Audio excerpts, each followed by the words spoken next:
Okay, hi Year 12. I'm going to take you through the past paper question that you will find in, I think it's the lesson 2 folder in Unit 9. It might be lesson 3, but it's in one of the early folders basically. And this shows you the kind of question that you can expect to get. If you do any older questions on Born-Harper, you will usually find they're worth more than 3 marks, often 5, and that's because they would get you to do more labelling, more calculations. The move that seems to have become commonplace in the exams now is that they tend to start things off for you and then award fewer marks for it. And the reason for this, and you'll find this with mechanisms too in the more recent questions, is that it enables them to assess a wider range of topics without using up too many marks. If they used a question on Born-Harper, which is worth 5 marks, that means they can assess you on fewer things from the course. So that's seems to be the trends nowadays, just to be aware. Anyway, this says the diagram is a Born-Harper cycle for potassium oxide, K2O. What I'm going to do here is I'm just going to put K plus to remind me it forms a 1 plus ion, and O2 minus to remind me it forms a 2 minus ion. This diagram is not to scale and not fully labelled. They've given you the stages, the levels in the cycle, and they will do because it's not an effective use of time. They're not trying to assess your ability to draw lines basically. So complete the diagram by writing the formulae, including state symbols. I'm going to highlight that to remind me to do it, of the appropriate species on each of the 3 blank lines. 1, 2, 3. Okay, I'm just going to write here multiples, electrons, and sign. Okay, it's not actually asked me to calculate anything yet, has it? No, I'm just filling in the blanks. Okay, so we've got K2O solid.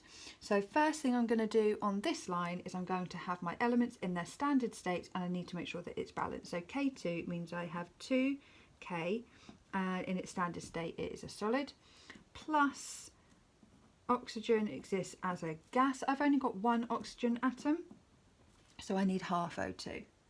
You can't just have multiples. It's not like an equation where in the mark scheme they'll often say accept multiples. You can't do that here.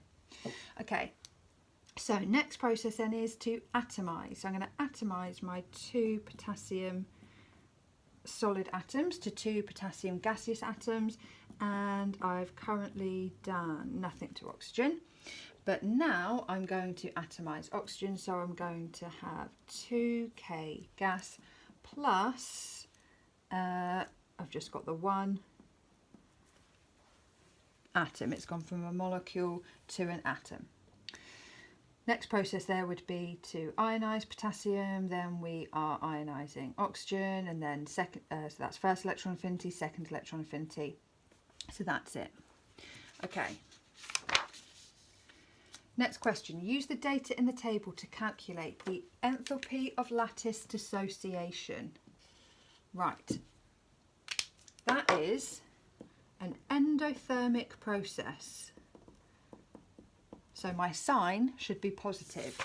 If I just come back here, I can see that the arrow is pointing upwards. So this question is no different to the examples we've already come across. We're still calculating this value on this side. However, because it's pointing up, and it's an endothermic process, this is the energy required to dissociate that compound. So obviously energy needs to be put in, so we need to make sure that it's positive.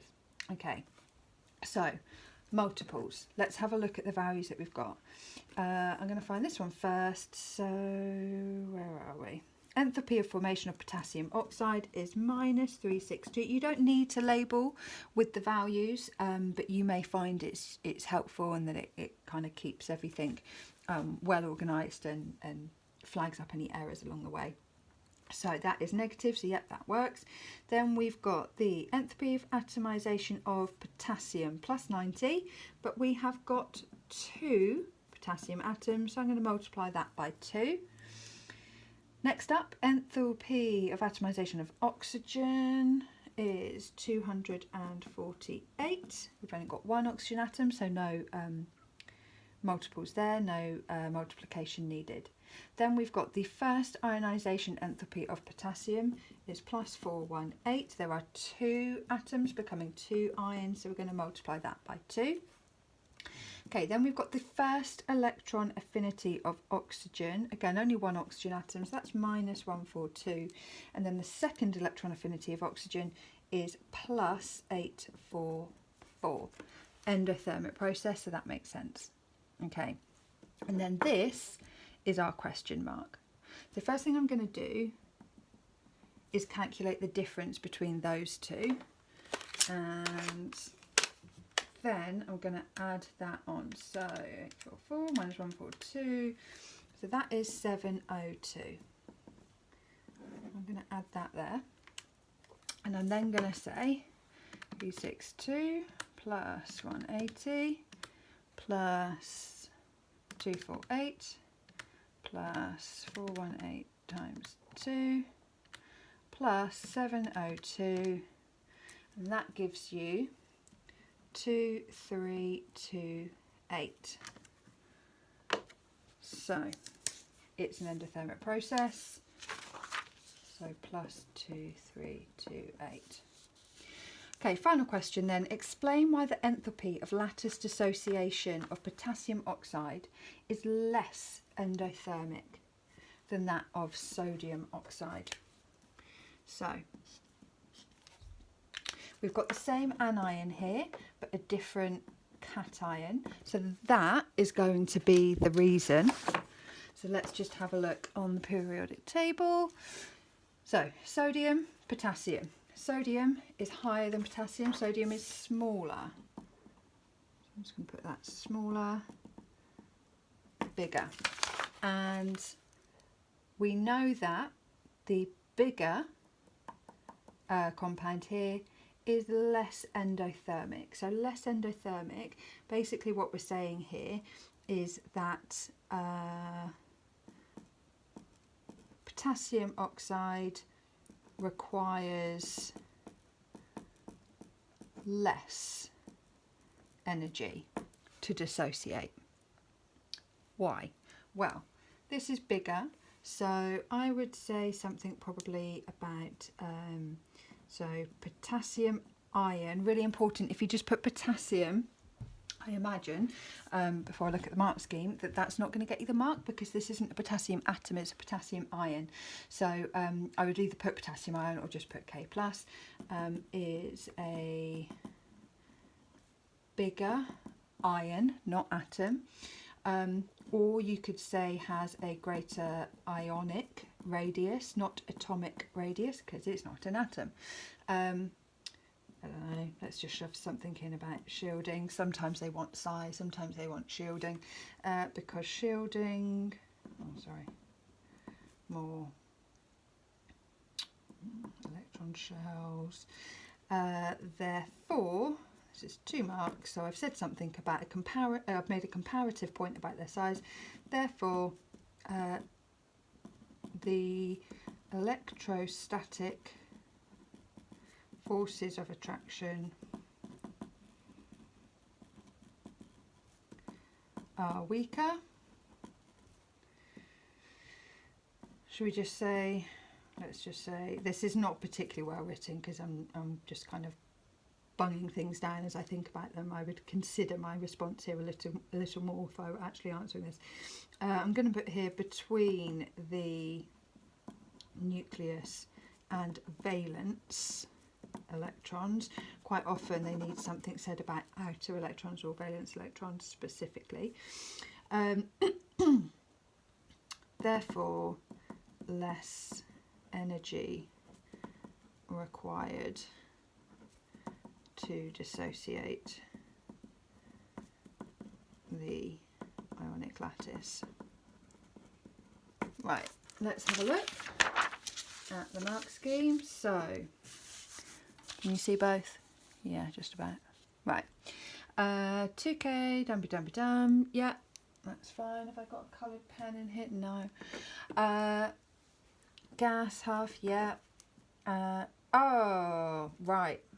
Hang on. No. Where am I? That's fine. Solid, yes. Gas, yes. Wait. Where am I? What am I missing? That's already on there.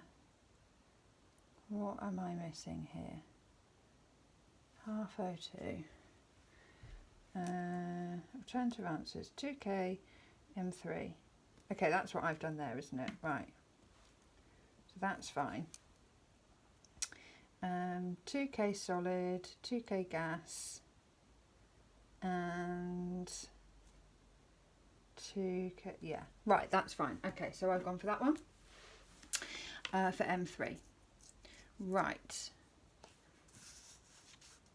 Lattice dissociation, 2328, yep. And then finally, can you see that? That's super small. Oh, there I am. Right. There we go. Okay. Potassium ion or K ion is bigger, or K plus has lower charge density, or the converse point. Ignore potassium atom is bigger because it's not an atom. And then electrostatic forces of attraction between ions is weaker. Did I say that? The electrostatic forces of attraction are weaker. No, I did not. So that is 1 mark. Okay, really, really important there. That word is underlined. Attraction between molecules or atoms or mention of intermolecular forces, chemical error equals 0. I guarantee some people will have talked about intermolecular forces because it kind of gets drilled into you, you know, at boiling points, melting points, whatever, higher, lower, depending on strength of intermolecular forces. That's not what we're doing here. We're not boiling or melting, but most importantly, this is not a molecule. It's an ionic compound. So, shows you it happened. It's easy to lose marks. I'm not going to edit this out or anything like that. It happened. You saw it in real time. So yeah, be careful. Bye.